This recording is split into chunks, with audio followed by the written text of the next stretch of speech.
नमस्कार मित्रों, स्वागत है आपका अडानिया एजुकेशन अकेडमी आसिंद के इस YouTube चैनल पर। सुबह के 8 बज रहे हैं। मौसम भी काफी सुहावना है, हल्की हल्की बूंदें गिर रही है और उम्मीद है आप घरों में चाय की चुस्कियां ले रहे होंगे। चलो आज की कक्षा प्रारंभ करते हैं। हम जो है कक्षा 12 का रसायन विज्ञान पढ़ रहे थे, उसमें हमने जो थर्ड लेसन इलेक्ट्रोकेमिस्ट्री में विद्युत रसायन प्रारंभ किया था और पिछले लेक्चर में हमने उसके बारे में एक सामान्य जानकारी जो हमने प्राप्त की थी कि विद्युत अपघटन क्या होता है, उसको लेकर हमने चर्चा की थी। चालक क्या होते हैं, विद्युत अपघटनी चालक क्या होते हैं, धात्विक चालक क्या होते हैं, इस पर प्रभावित या इसको प्रभावित करने वाले कारक कौन कौन से, इसको लेकर हमने चर्चा की थी। आज जो हमारा जो मुख्य टॉपिक होगा वो होगा फैराडे का नियम।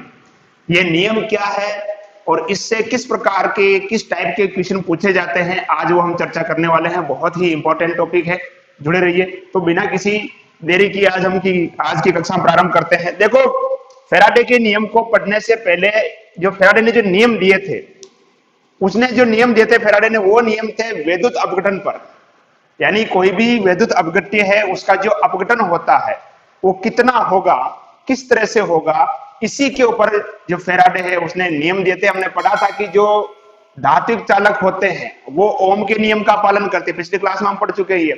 जो धात्विक चालक होते हैं वो ओम के नियम का पालन करते हैं, जबकि जो विद्युत अपघटनी चालक होते हैं वो फैराडे के नियम का पालन करते हैं।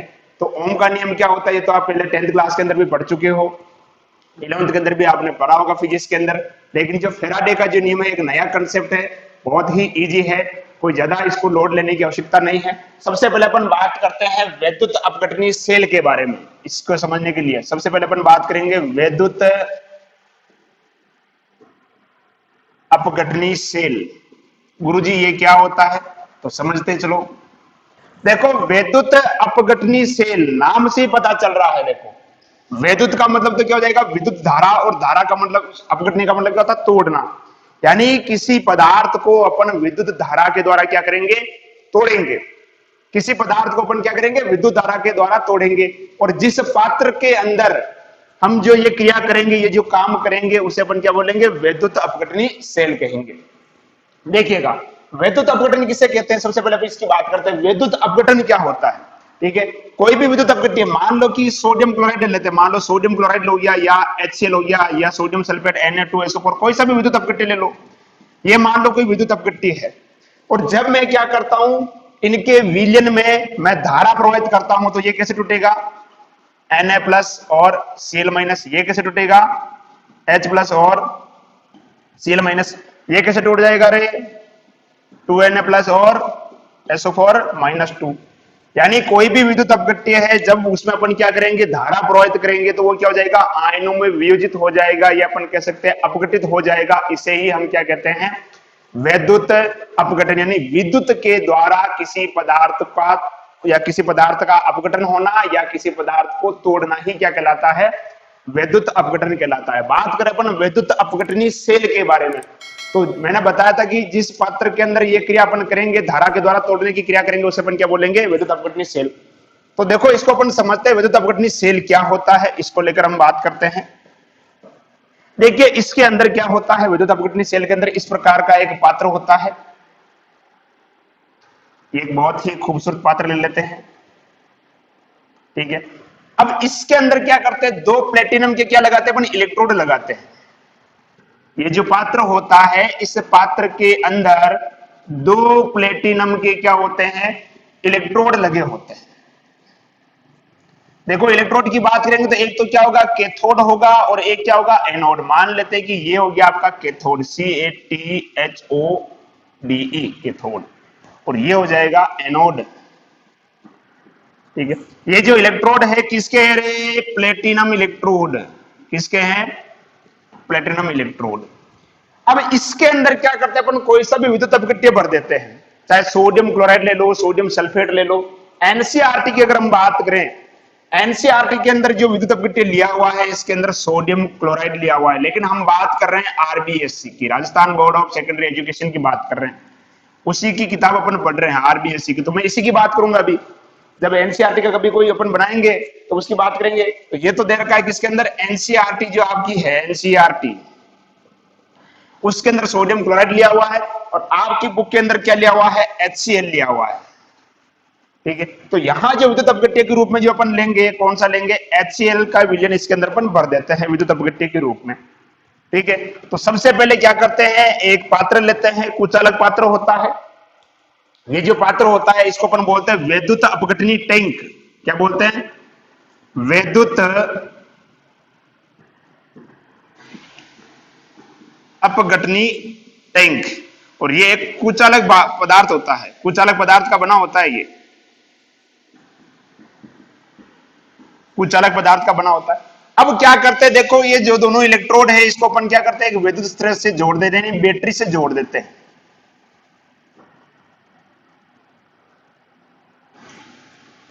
देखो जो भाग बैटरी के धन टर्मिनल से जुड़ा होगा उसे अपन बोलेंगे एनोड, और जो भाग बैटरी के ऋण टर्मिनल से जुड़ा होगा उसे हम क्या बोलेंगे, कैथोड। ध्यान दीजिएगा यहां पर, जो भाग बैटरी के धन टर्मिनल से, समझिएगा क्या पर यहां पर आगे अपन सेल पटेंगे उसके अंदर ये उल्टा हो जाएगा। ये तो है विद्युत अपघटनी सेल, आगे हम बात करेंगे विद्युत रासायनिक सेल। क्या बात करेंगे, विद्युत रासायनिक सेल के बारे में बात करेंगे, तो उसके अंदर ये थोड़ा उल्टा हो जाएगा, जो एनोड होगा वो ऋणावेशित हो जाएगा और कैथोड क्या होगा, धनावेशित। जबकि विद्युत अपघटनी सेल में उल्टा होता है, जो एनोड होगा वो क्या है, धनावेशित है, और कैथोड क्या है, ऋणावेशित। जबकि रासायनिक सेल के अंदर क्या होगा, जो एनोड होगा वो तो क्या होगा, ऋणावेशित होगा, और कैथोड क्या होगा, धनावेशित। जब हम ये सेल पढ़ेंगे विद्युत रासायनिक सेल, वहां हम बात करेंगे। तो इस प्रकार का एक उपकरण होता है, एक कुचालक पात्र होता है जिसके अंदर दो प्लेटिनम के इलेक्ट्रोड लगे होते हैं, एक एनोड होता है, एक कैथोड। जो एनोड होता है उसको बैटरी के धन टर्मिनल से जोड़ते हैं, यानी वो धनावेशित होता है, जबकि जो कैथोड होता है उसको बैटरी के ऋण टर्मिनल से जोड़ते हैं, मतलब वो क्या होता है, ऋणावेशित होता है। और उसके अंदर, उस पात्र के अंदर जो है एक विद्युत अपघट्य अपन भर देते हैं। बात आती है कि सर ये जो पात्र आपने लिया हुआ है ये कुचालक क्यों लिया आपने, चालक क्यों नहीं लिया। मान लो कि देखो इसके अंदर अपन ने क्या कर रहे हैं, धारा प्रवाहित कर रहे हैं ना, ये इलेक्ट्रोड लगे हुए हैं, इसके अंदर अपन ने क्या की, धारा प्रवाहित की है। अब ये धारा प्रवाहित कर रहे हैं, और अगर ये जो पात्र अगर हमने चालक ले लिया जो धारा का चालन करता हो, तो अगर इन इलेक्ट्रोड में अगर करंट आ रहा है तो बताओ इस पात्र के अंदर भी करंट आएगा नहीं, क्योंकि ये विलयन भरा हुआ है यहाँ पर, ये इसके संपर्क में है। ये जो विद्युत अपघट्य भरा हुआ है ये इलेक्ट्रोड के भी संपर्क में है और इस पात्र के भी संपर्क में है। तो मान लो आप घर पे कोई प्रयोग कर रहे हो और कोई छोटा बच्चा खेल रहा है, और वो आते आते कि पापा क्या कर रहे हो, कोई ठीक है आपका कोई छोटा भाई है कि भैया भैया क्या कर रहे हो, और आके उसने इस पर हाथ लगा दिया तो वही चिपक जाएगा ना, है या नहीं। ठीक है, इसलिए क्या होगा कि यहां पर जो पात्र लिया जाता है वो कैसा होता है, कुचालक होता है। अब विद्युत अपघटनी सेल के अंदर क्या होगा, देखो समझना ध्यान से, यहां पर मेरे पास एक विद्युत अपघट्य है सोडियम क्लोराइड, समझना ध्यान से, सोडियम क्लोराइड विद्युत अपघट्य है। मैंने क्या किया, इसके अंदर विद्युत धारा प्रवाहित की। क्या प्रवाहित की, विद्युत धारा प्रवाहित की। तो ये टूट गया किसमें, Na+ और Cl- में। यानी अपन कह सकते हैं जो विद्युत धारा जो है ये किसमें बदल गई, या विद्युत ऊर्जा जो है किसमें बदल गई, रासायनिक ऊर्जा में बदल गई। किसमें बदल गई, रासायनिक ऊर्जा में। यानी अपन कह सकते हैं कि ऐसा सेल जो विद्युत ऊर्जा को रासायनिक ऊर्जा में परिवर्तित करता है उसे अपन विद्युत अपघटनी सेल कहते हैं। या यूं कह सकते हैं कि जब किसी विद्युत अपघट्य विलयन में विद्युत धारा प्रवाहित की जाती है तो उसका क्या हो जाता है, अपघटन हो जाता है। और ये प्रक्रिया जो है जिस पात्र में की जाती है उसे हम क्या कहते हैं, विद्युत अपघटनी सेल कहते हैं। तो दोनों परिभाषाएं आप लिख सकते हो। एक तो क्या हो जाएगी, वह सेल जो विद्युत ऊर्जा को, क्योंकि विद्युत ऊर्जा अपन इसके अंदर दे रहे हैं और अंदर क्या भरा हुआ है, रासायनिक पदार्थ भरा हुआ है। जब इसके अंदर अपन धारा प्रवाहित करेंगे, जो ये HCl या कोई भी जो विद्युत अपघट्य भरा होगा उसका क्या होगा, वियोजन होगा, यानी उसका क्या होगा, अपघटन होगा। अपघटन के फलस्वरूप रासायनिक ऊर्जा बनेगी। तो हमने क्या किया, इसके अंदर विद्युत धारा प्रवाहित की, नहीं विद्युत ऊर्जा प्रवाहित की, और विद्युत ऊर्जा प्रवाहित करने से क्या बन रही है, रासायनिक ऊर्जा बन रही है। तो परिभाषा ये भी दे सकते हैं कि वह सेल जो विद्युत ऊर्जा को रासायनिक ऊर्जा में परिवर्तित करता है उसे क्या कहते हैं, विद्युत अपघटनी सेल कहते हैं। या दूसरी परिभाषा हम ये दे सकते हैं कि जब किसी विद्युत अपघट्य विलयन में विद्युत धारा प्रवाहित की जाती है तो उसका अपघटन हो जाता है, और ये प्रक्रिया जिस पात्र में होती है उस पात्र को हम क्या कहते हैं, विद्युत अपघटनी सेल कहते हैं। क्लियर। ये तो हमने बात कर ली सेल के बारे में भी, सेल क्या होता है किस प्रकार से व्यवस्थित होता है, इसके अंदर क्या भरा होता है, क्या कौन कौन से इलेक्ट्रोड इसके अंदर लगे होते हैं। अब देखते हैं इसके अंदर होता क्या है, इस सेल के अंदर होता क्या है, ये हम देखते हैं। इसके अंदर हमने भर रखा है HCl भर रखा है। क्या भर रखा है? HCl। अब देखिएगा ध्यान से, हमने जो इसके अंदर HCl भर रखा है ये HCl, ठीक है, ये कैसे टूटेगा? H प्लस और Cl माइनस में टूटेगा। जो हमने HCl भर रखा था इसके अंदर HCl, ये टूटेगा कैसे? H प्लस और Cl माइनस में टूटेगा। अब देखो कि यहां पर हाइड्रोजन धनावेशित है, जबकि जो क्लोराइड यानी जो क्लोरीन है ये क्लोराइड बन गया, नहीं ये ऋणावेशित है। अब ये क्या करेंगे? एक दूसरे में अपने आप को उदासीन करने की कोशिश करेंगे, तो कहां जाएंगे बताओ? जो ऋणायन होगा, ध्यान दीजिएगा, जो ऋणायन होगा वो किसके पास जाएगा? धनावेशित इलेक्ट्रोड के पास जाएगा। और जो धनायन होगा वो किसके पास जाएगा? ऋणावेशित इलेक्ट्रोड के पास जाएगा। ठीक है। अब देखो यहां पर जो धनावेशित इलेक्ट्रोड है वो तो कौन सा है? एनोड है। जबकि ऋणावेशित इलेक्ट्रोड है वो कौन सा है? कैथोड है। अब आपसे पूछा जाए कि यहां इनमें दोनों में से H प्लस और Cl माइनस में से H प्लस किधर जाएगा? तो आपको गुरुजी इसके पास धनावेश है। अगर इसके पास धनावेश है तो ये उस इलेक्ट्रोड के पास जाएगा जहां पर क्या हो? ऋणावेश हो। तो इन दोनों में से ऋणावेशित इलेक्ट्रोड कौन सा है रे? आप कहोगे सर कैथोड जो है, सर ये ऋणावेशित इलेक्ट्रोड है, तो हाइड्रोजन किसके पास जाएगा? कैथोड के पास जाएगा। ठीक है। अब अपन बात करें जो क्लोराइड आयन है ये किसके पास जाएगा? आप कहोगे सर ये जो है ये ऋणावेशित है, तो ये किसके पास जाएगा? धनावेशित इलेक्ट्रोड के पास जाएगा। नहीं, ये ऋणायन है तो ये किसके पास जाएगा? धनावेशित इलेक्ट्रोड के पास जाएगा। ठीक है। अब देखो यहां पर जब H प्लस जाएगा इस कैथोड के पास, तो यहां क्या करेगा? ये यहां क्यों गया? ये जो H प्लस है ये यहां पे क्यों गया? क्यों गया? क्योंकि इसको क्या चाहिए? इलेक्ट्रॉन चाहिए। इसको क्या चाहिए? इलेक्ट्रॉन चाहिए, है ना। ये फोन को साइलेंट करो यार। हाँ, साइलेंट करके रखा करो ना यार, फोन बजेगा तो क्लास तो डिस्टर्ब होगी। हाँ, तो हम बात कर रहे थे, माफ कीजिएगा थोड़ा फोन से थोड़ा डिस्टर्ब हो गए। तो जो H प्लस है ये किस तरफ जाएगा? कैथोड की तरफ जाएगा। अब बात हम कर रहे थे कि ये इधर जा रहा है, तो किस लिए जा रहा है? तो इसको इलेक्ट्रॉन चाहिए, और ये कैथोड ऋणावेशित है, मतलब इसके पास क्या है? इलेक्ट्रॉन है। कैथोड के पास क्या है? इलेक्ट्रॉन है, तभी तो ये वहां पर गया। H प्लस जो ये कैथोड पर जाकर क्या करेगा? इलेक्ट्रॉन लेगा और क्या हो जाएगा? उदासीन हो जाएगा। ठीक है। उसी प्रकार से जो क्लोराइड है, क्लोराइड किस तरफ आएगा? एनोड की तरफ आएगा, और यहां एनोड पर आकर ये क्या करेगा? अपना इलेक्ट्रॉन देगा और क्या हो जाएगा? उदासीन हो जाएगा। क्या करेगा? इलेक्ट्रॉन देगा और क्या हो जाएगा? उदासीन हो जाएगा। तो हम यहां पर देखते हैं कि भी क्या क्रिया होती है। जैसे अपन देखते हैं, सबसे पहले जो एनोड है, एनोड पर क्या होगा? देखो एनोड पर कौन जाएगा? एनोड पर जाएगा क्लोराइड जाएगा। कौन जाएगा? क्लोराइड। ठीक है। तो ये क्लोराइड जो जाएगा एनोड पर, देखो ये क्या बनाएगा? देखो Cl माइनस, ये एनोड पर जाएगा और क्या करेगा? इलेक्ट्रॉन देगा। क्या करेगा? इलेक्ट्रॉन देगा, और क्या बना देगा? ये Cl2, और क्या कर देगा? ये एक इलेक्ट्रॉन क्या कर देगा? मुक्त कर देगा। आप चाहो तो इसको ऐसे लिख सकते हो, या फिर संतुलित करने के लिए आप चाहो तो यहां पर 2 लिख सकते हो, वैसे कट जाएगा, ऐसा कोई दिक्कत नहीं है, माफ कीजिएगा। ठीक है। तो क्लोराइड जो है ये क्या करेगा? एनोड पर जाएगा और एक इलेक्ट्रॉन देकर क्या हो जाएगा? उदासीन हो जाएगा गैस के रूप में। उसी प्रकार से अपन बात करते हैं कैथोड पर। कैथोड पर कौन जा रहा है? H प्लस जा रहा है। कौन जा रहा है? H plus. H प्लस क्या करेगा? इलेक्ट्रॉन लेगा। इलेक्ट्रॉन लेगा और ये भी क्या हो जाएगा? उदासीन हो जाएगा, इस प्रकार से। ठीक है। तो इस प्रकार से क्या होता है कि जब भी कोई विद्युत अपघट्य लेकर उसके अंदर इलेक्ट्रोड लगाकर धारा प्रवाहित की जाती है, तो उस विद्युत अपघट्य का क्या हो जाता है? अपघटन हो जाता है। इलेक्ट्रोड लेकर जब किसी विद्युत अपघट्य में इलेक्ट्रोड की सहायता से धारा प्रवाहित की जाती है, तो उस विद्युत अपघट्य का क्या हो जाता है? अपघटन हो जाता है, यानी वो आयनों में विभक्त हो जाता है। और उसके जो आयन होते हैं वो आयन क्या करते हैं? विपरीत आवेशित इलेक्ट्रोडों की तरफ क्या करते हैं? गमन करते हैं। यानी जो धनायन होगा वो किस तरफ जाएगा? ऋणावेशित इलेक्ट्रोड की तरफ जाएगा, और वहां जाकर इलेक्ट्रॉन ग्रहण करके क्या हो जाएगा? उदासीन हो जाएगा। उसी प्रकार से जो ऋणायन होगा वो धनावेशित इलेक्ट्रोड की तरफ जाएगा, और वहां जाकर क्या हो जाएगा? उदासीन हो जाएगा। क्लियर? अब क्या होगा कि ये 2 स्थिति हो सकती है, या तो यहां पर ये उदासीन होकर गैस के रूप में बदल जाए और इसके अंदर घुल जाए, या फिर उड़ जाए। 2 चीजें हो सकती है। भाई मान लो हाइड्रोजन गया, हाइड्रोजन जो है, जो H प्लस है, ये कैथोड पर गया, वहां जाकर क्या हो जाएगा, उदासीन हो जाएगा। उदासीन होने के बाद क्या होगा, या तो विलयन के अंदर घुलेगा या फिर गैस बनकर उड़ेगा, या तो घुलेगा या उड़ेगा। ठीक है, अब दूसरे ऐसे भी पदार्थ है, मान लो ये तो दोनों अवस्था में अपने, जैसे मान लो क्लोरीन गैस में आ जाएगा, हाइड्रोजन गैस में आ जाएगा, या कोई दूसरा पदार्थ हो, जैसे मान लो सोडियम क्लोराइड ले लिया या मैग्नीशियम सल्फेट ले लिया, तो वो पदार्थ क्या करेंगे, या इलेक्ट्रोड पर जाकर क्या होंगे, जमेंगे। ठीक है, तो पदार्थ जो होगा क्या होगा, इलेक्ट्रोड पर क्या हो जाएगा, जम जाएगा।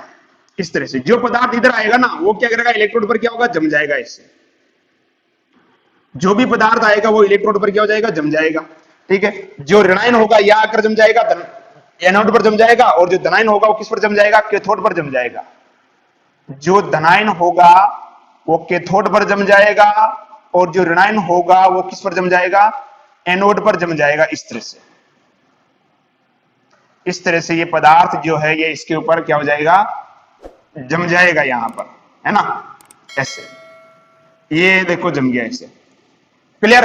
अब ये पदार्थ कितना जमेगा, इलेक्ट्रोड पर जो पदार्थ जो जमेगा, या जिसे अपन विज्ञान की भाषा में कहते हैं पदार्थ का क्या होगा, निक्षेपण होगा, या पदार्थ निक्षेपित होगा। ध्यान देना, अपनी भाषा में अपन कह रहे हैं पदार्थ जमेगा, और इसी बात को अगर अपन विज्ञान की भाषा में कहें तो अपन कह सकते हैं कि पदार्थ का निक्षेपण कितना होगा, या पदार्थ कितना निक्षेपित होगा। तो इसी को लेकर जो फेराडे है, उन्होंने जो नियम दिए उसे हम कहते हैं फेराडे के नियम कहते हैं। फेराडे ने 2 नियम दिए थे, फेराडे का प्रथम नियम और फेराडे का द्वितीय नियम। तो हम बात करते हैं फेराडे के नियम को लेकर। उन्होंने बताया था कि जो विद्युत अपघट्य है उनकी इलेक्ट्रोड पर जो है कितनी मात्रा निक्षेपित होगी, कितनी मात्रा जमेगी, उसको ही हम क्या कहते हैं, फेराडे के नियम कहते हैं। तो बात करते हैं हम फेराडे के नियम के बारे में भी, फेराडे के नियम क्या है उसको लेकर हम चर्चा करते हैं।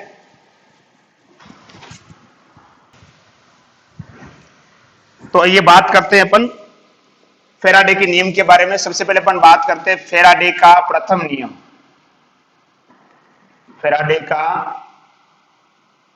प्रथम नियम, देखो ये नियम क्या कहता है, अभी हमने बात की थी फेराडे ने क्या कहा था या क्या कहते हैं फेराडे, इसको लेकर हम पहले सबसे पहले बात करते हैं कि ये जो इस प्रकार का सेल हमने देखा था विद्युत अपघटनीय सेल, इसमें क्या लगे होते हैं, 2 इलेक्ट्रोड लगे होते हैं। इस प्रकार से 2 क्या होते हैं, इलेक्ट्रोड होते हैं ये, और इसको अपन क्या करते हैं, विद्युत स्रोत या बैटरी से क्या कर देते हैं, जोड़ देते हैं। इधर वाला जो होता है ये क्या होता है, कैथोड, और कैथोड कैसा होता है, ऋणावेशित। इधर वाला क्या होता है, एनोड, और एनोड क्या होता है, धनावेशित होता है। और इसके अंदर अपन कोई सा भी विद्युत अपघट्य जो है ये इसके अंदर अपन भर देते हैं, और जब धारा प्रवाहित करते हैं तो इस विद्युत अपघट्य का क्या हो जाता है, अपघटन हो जाता है, और ये क्या होते हैं, विपरीत आयनों में क्या हो जाते हैं, टूट जाते हैं। ये बात अपने की थी। ठीक है, इस प्रकार से ये जो आयन है ये विपरीत आवेशित इलेक्ट्रोड की तरफ गमन करता है, यानी जो धनायन है ये किस तरफ जाएगा, ऋणावेशित इलेक्ट्रोड की तरफ जाएगा, और जो ऋणायन है ये किस तरफ जाएगा, धनावेशित इलेक्ट्रोड की तरफ जाएगा। इस प्रकार से ये इस तरह से जाते हैं, और जहां पर जाकर ये क्या करेंगे, इलेक्ट्रोड पर आकर क्या करेंगे, यहां आकर उदासीन होकर क्या हो जाएंगे, इन पर जम जाएंगे। इस प्रकार से उदासीन होकर इसके ऊपर क्या हो जाएंगे, जम जाएंगे इस तरह से। ठीक है, अब ये जो पदार्थ जो जम रहा है, इलेक्ट्रोड पर एकत्रित हो रहा है, या कह सकते हैं निक्षेपित हो रहा है, कितना पदार्थ जमेगा या यूं के कितना पदार्थ निक्षेपित होगा, इसको समझाने के लिए ही फेराडे ने नियम दिए, जिसे हम कहते हैं फेराडे के विद्युत अपघटन के नियम कहते हैं। क्या कहते हैं, फेराडे के विद्युत अपघटन के नियम कहते हैं। तो जो पहला नियम है ये क्या कहता है कि जो इलेक्ट्रोड है इस पर एकत्रित पदार्थ की मात्रा उस सेल में प्रवाहित धारा के या प्रवाहित आवेश के क्या होती है, समानुपाती होती है। यानी इस सेल के अंदर पर जितनी विद्युत धारा प्रवाहित करेंगे इलेक्ट्रोड पर, उतनी ही पदार्थ की मात्रा जमेगी। जितनी ज्यादा धारा प्रवाहित करेंगे इलेक्ट्रोड पर, पदार्थ की मात्रा उतनी ज्यादा क्या होती जाएगी, एकत्रित होती जाएगी। मान लो पहले 5 एम्पीयर अपन ने प्रवाहित की, तो धारा जो मतलब 5 एम्पीयर धारा हमने प्रवाहित की, मान लेते हैं हमने सेल के अंदर 5 एम्पीयर धारा प्रवाहित की, तो सेल पर जो पदार्थ जमा वो मान लो 2 ग्राम है। फिर हमने क्या किया, 12 एम्पीयर धारा प्रवाहित की, तो सेल पर जो पदार्थ जमेगा वो भी क्या हो जाएगा, बढ़ जाएगा। ठीक है, यानी जो इलेक्ट्रोड है इस पर एकत्रित मात्रा या जमी हुई मात्रा या निक्षेपित मात्रा जो है प्रवाहित धारा की क्या होती है, समानुपाती। तो लिख लीजिएगा, फेराडे का प्रथम नियम लिखिए, फेराडे का प्रथम नियम लिखिए, वैद्युत अपघटन की क्रिया में, वैद्युत अपघटन की क्रिया में इलेक्ट्रोड पर, वैद्युत अपघटन की क्रिया में इलेक्ट्रोड पर एकत्रित हुई, वैद्युत अपघटन की क्रिया में इलेक्ट्रोड पर एकत्रित हुई पदार्थ की मात्रा, या इलेक्ट्रोड पर निक्षेपित हुई पदार्थ की मात्रा कैसे भी लिख सकते हो। वैद्युत अपघटन की क्रिया में इलेक्ट्रोड पर एकत्रित हुई पदार्थ की मात्रा सेल में प्रवाहित आवेश के समानुपाती होती है। वैद्युत अपघटन की क्रिया में, वैद्युत अपघटन की क्रिया में, वैद्युत अपघटन की क्रिया में इलेक्ट्रोड पर एकत्रित हुई पदार्थ की मात्रा, इलेक्ट्रोड पर एकत्रित पदार्थ की मात्रा प्रवाहित आवेश के समानुपाती होती है। अब मान लेते हैं जो इलेक्ट्रोड है उस पर जो पदार्थ की मात्रा जो एकत्रित हो रही है वो m है, यानी इलेक्ट्रोड पर जो पदार्थ की मात्रा जो एकत्रित हो रही है वो कितनी है, m है, ठीक है। और हमने जो धारा प्रवाहित किया, जो आवेश प्रवाहित किया वो कितना है, क्या q आवेश हमने प्रवाहित किया, ठीक है। तो इलेक्ट्रोड पर एकत्रित पदार्थ की मात्रा मान लिया अपन ने m और प्रवाहित आवेश मान लिया अपन ने q। प्रवाहित आवेश कितना है, q, ठीक है। तो इलेक्ट्रोड पर एकत्रित हुई मात्रा प्रवाहित आवेश के क्या होती है, समानुपाती होती है। इलेक्ट्रोड पर एकत्रित हुई पदार्थ की मात्रा प्रवाहित आवेश के क्या होती है, समानुपाती होती है। क्लियर, यानी यहां पर m क्या हो गया, इलेक्ट्रोड पर जमने वाला पदार्थ हो गया, और q क्या हो गया, प्रवाहित आवेश हो गया। 10 मिनट लगेंगे, लगभग 10-15 मिनट लगेंगे, ठीक है। तो इलेक्ट्रोड जो है इस पर जमने वाला पदार्थ m है, या उसकी मात्रा कितनी है, m है, और प्रवाहित आवेश कितना है, q है। तो इलेक्ट्रोड पर जमी हुई पदार्थ की मात्रा प्रवाहित आवेश की क्या होती है, समानुपाती होती है। क्लियर। अब देखो जब भी अपन समानुपाती का चिन्ह हटाते तो वहां पर क्या लगाते हैं, स्थिरांक लगाते। तो मैं लिख रहा हूं m बराबर WQ। यहां पर W क्या है, विद्युत रासायनिक तुल्यांक, विद्युत रासायनिक,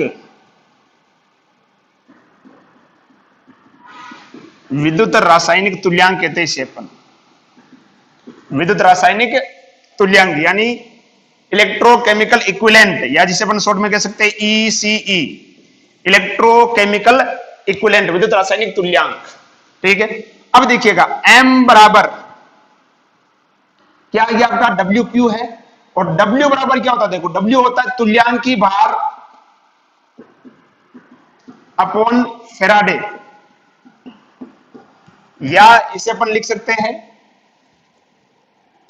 E अपॉन F, और F की जो वैल्यू होती है, E अपॉन F की वैल्यू होती है 96500, ये F की वैल्यू होती है। 1 फेराडे बराबर कितना होता है, 96,500 होता है। 1 फेराडे बराबर कितना होता है, 96,500 होता है। तो ये क्या हो जाएगा आपका, देखो m बराबर W की जगह पे क्या लिख सकता हूं मैं, E अपॉन नीचे क्या जाएगा 96500, और ये क्या है Q, और अपन जानते हैं Q क्या है, प्रवाहित आवेश है। Q यहां पर क्या है, प्रवाहित आवेश है। तो Q बराबर क्या हो जाएगा, अपन जानते हैं Q क्या होता है, I इंटू टी, यही होता है ना, अपन पढ़ चुके हैं।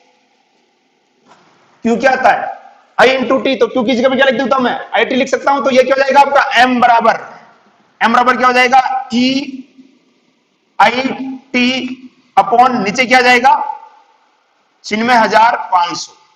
एक तो फॉर्मूला आपका ये आ गया, यहां पर देखो सीधा सा आ जाएगा डायरेक्ट। भाई कोई भी पदार्थ या कोई भी आपको दे दिया विद्युत अपघट्य और उसकी इलेक्ट्रोड पर जमी पदार्थ की मात्रा कितनी है, तो ये आपको फॉर्मूला लगाना है और यहां से सीधा आ जाएगा। ठीक है, एक बार फिर से बता देता हूं मैं, m यहां पर क्या है, इलेक्ट्रोड पर जमने वाले पदार्थ की मात्रा, और Q क्या है, प्रवाहित आवेश। हम जानते हैं कि कोई भी जो विद्युत अपघट्य है, ठीक है, जब अपन क्या करते हैं उसके अंदर धारा प्रवाहित करते हैं तो उसका क्या होता है, अपघटन होता है। और वो क्या करता है, अपघटित पदार्थ क्या होता है, इलेक्ट्रोड पर जाकर जम जाएगा, और कितना जमेगा इसको लेकर ही फेराडे ने नियम दिया था। क्लियर। तो ये क्या हो जाएगा कि विद्युत अपघटन की क्रिया में इलेक्ट्रोड पर जमी हुई पदार्थ की मात्रा, विद्युत अपघटन की क्रिया में इलेक्ट्रोड पर जमी हुई पदार्थ की मात्रा प्रवाहित आवेश के क्या होती है, समानुपाती होती है। तो m यहां पर जमी हुई मात्रा हो गया, q यहां पर क्या हो गया, प्रवाहित आवेश हो गया। ठीक है, तो अपन जानते हैं जब समानुपाती का चिन्ह हटाएंगे तो यहाँ पर कोई स्थिरांक लगेगा, यानी m बराबर क्या हो जाएगा डब्ल्यू क्यू। डब्ल्यू यहाँ पर क्या है, विद्युत रासायनिक तुल्यांक यानी इलेक्ट्रोकेमिकल इक्विवेलेंट। ठीक है, डब्ल्यू क्या होता है, तुल्यांक की भार बटेवा क्या होता है, फेराडे। ठीक है, तुल्यांक की भार को लिख रहा हूं मैं ई से और फेराडे को लिख रहा हूं मैं एफ से। ठीक है, फेराडे की वैल्यू कितनी होती है, 96,500 होती है और ई हो गया।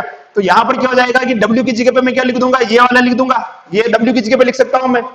तो m बराबर w की जगह पे लिख दिया, क्या लिख दिया मैंने, E अपॉन 96,500 और q का q आ गया। और अपन जानते हैं q बराबर क्या होता है, I इंटू टी। तो m बराबर ये तो आपका हो गया w और ये क्या हो गया q आई टी। क्लियर।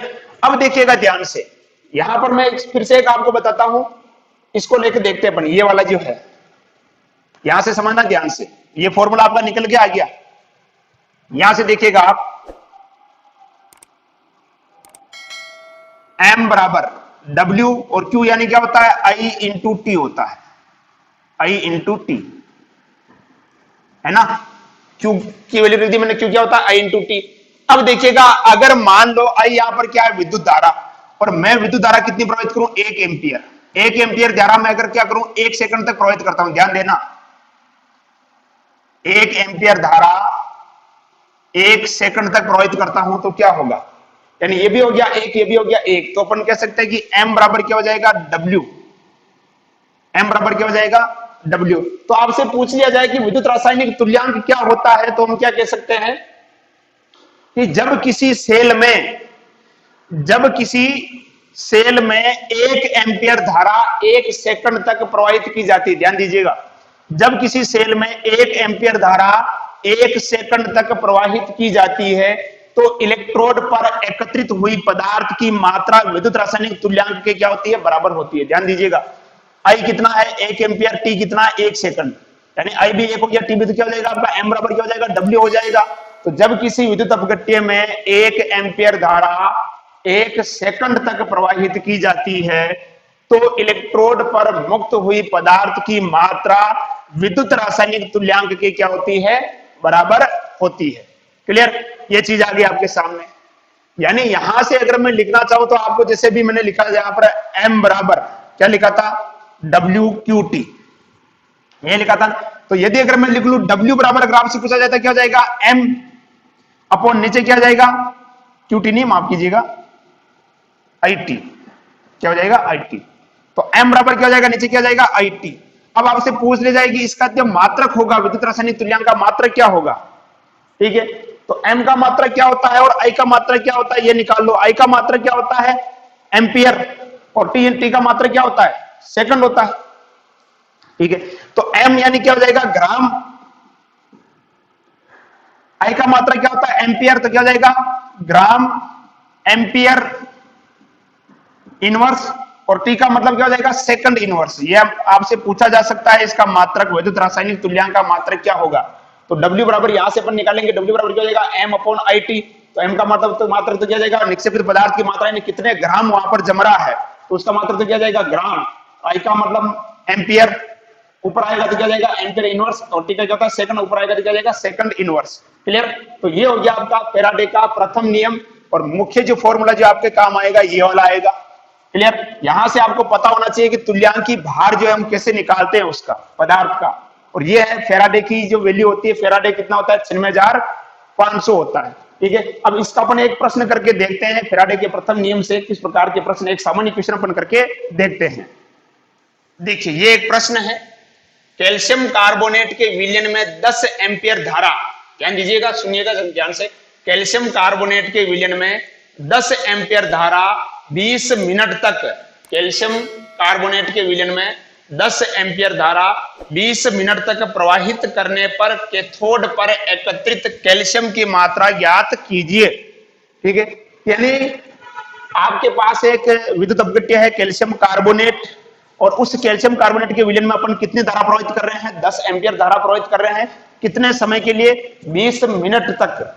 तो ये कह रहा है कि जो कैथोड जो होगा उस पर कैल्शियम की मात्रा जो एकत्रित होगी वो कितनी होगी, ये बात कर रहा है। ठीक है, तो सबसे पहले तो आपको क्या करना है, देखो एम्पियर तो है ही है, लेकिन जो समय जो होता है, समय आपको किस में लेना होता है, सेकंड में लेना होता है।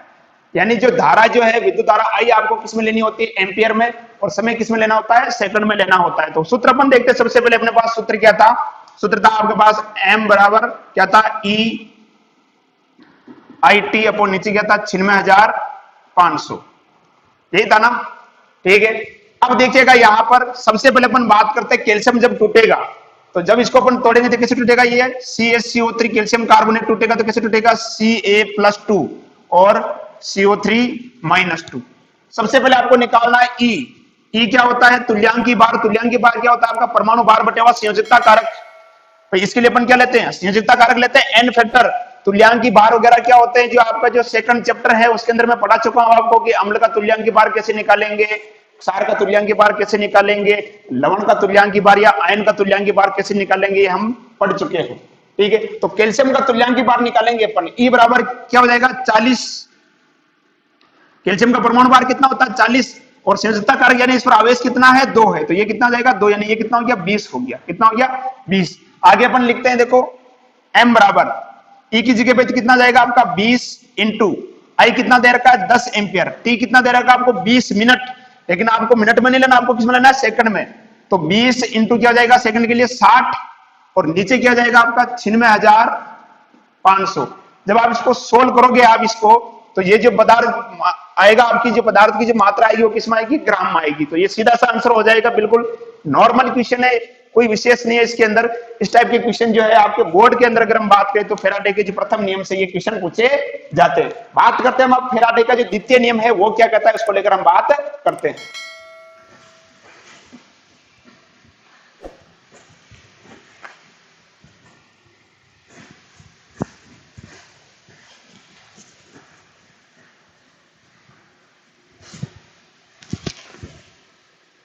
चलिए तो बात करते हैं फेराडे के द्वितीय नियम के बारे में। देखो ये नियम क्या कहता है कि ये नियम कहता है कि मान लो 2 सेल लेते हैं अपन,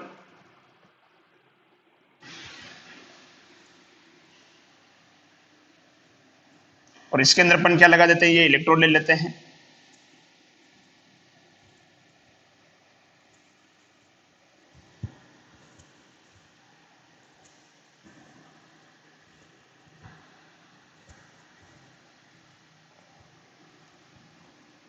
ये कोई बैटरी हो गई इस तरह से, ये अपन ने इसमें क्या कर दिया, इनको श्रेणी क्रम में जो सेल है इनको क्या कर दिया, जोड़ दिया, ठीक है।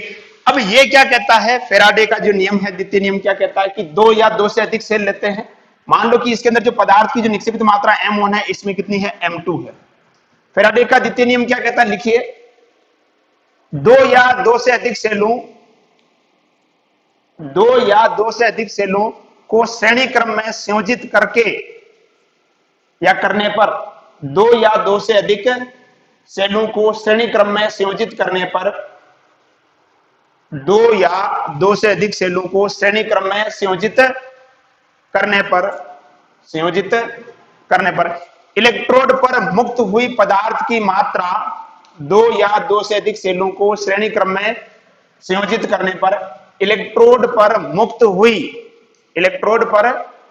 हुई पदार्थ की मात्रा तुल्यांकी भार के समानुपाती होती है। इलेक्ट्रोड पर मुक्त पदार्थ की मात्रा तुल्यांकी भार के क्या होती है, समानुपाती होती है। यानी मैं कह सकता हूं कि m1 क्या हो जाएगा, समानुपाती E1। उसी प्रकार से m2 समानुपाती क्या हो जाएगा, E2। यानी इलेक्ट्रोड पर मुक्त पदार्थ की मात्रा तुल्यांकी भार के क्या होती है, समानुपाती होती है। यानी मैं लिख सकता हूं m1 अपॉन m2 बराबर क्या लिख सकता हूं मैं यहां पर, E1 अपॉन E2। यही है आपका फेराडे का नियम। क्लियर, ये कौन सा हो जाएगा, फेराडे का द्वितीय नियम। इससे ज्यादा कोई विशेष नहीं है, सीधा सा क्वेश्चन आता है इसका, और आपके बोर्ड लेवल पे कमी क्वेश्चन पूछा जाता है। फेराडे का द्वितीय नियम सीधा सा ध्यान रखना है कि 2 या 2 से अधिक सेलों को श्रेणी क्रम में संयोजित करने पर इलेक्ट्रोड पर मुक्त हुई पदार्थ की मात्रा तुल्यांकी भार के क्या होती है, समानुपाती होती है। क्लियर, तो यहां पर क्या जाएगा, ये m1 अपॉन m2। इस प्रकार से किसी भी आपको एक पदार्थ की मात्रा निकाल पूछी जा सकती है, ये वैल्यू आपको मिल जाएगी। और इसमें से जैसे मान लो कि एक इलेक्ट्रोड की आपको दे देंगे, दूसरे इलेक्ट्रोड की आपको पूछ लेंगे, तो इसमें से सीधा सा प्रोसेस है। इसी प्रकार से आप डायरेक्ट निकाल सकते हो। जैसे मान लो मैं लिख दूं यहाँ पर, इसका जो स्थिरांक लिख सकते हैं अपन m1 m2 बराबर क्या हो जाएगा, E1 अपॉन E2, इसी प्रकार से क्या हो जाएगा W1 अपॉन W2। यहाँ पर W क्या है, विद्युत रासायनिक तुल्यांक है। ये क्या है, विद्युत रासायनिक तुल्यांक। तो ये हो जाएगा आपका फैराडे का द्वितीय नियम। सीधा से है, कोई ज्यादा विशेष नहीं है, सीधे अगर आप प्रश्न करोगे तो आराम से हो जाएंगे। आज की कक्षा में इतना ही, पढ़ाई करते रहें, और यदि आपको कक्षा पसंद आ रही है तो अपने दोस्तों के साथ शेयर कीजिए। यदि आप चैनल पर नए हैं तो चैनल को सब्सक्राइब कीजिए। पढ़ाई करते रहिए, सुरक्षित रहिए। धन्यवाद।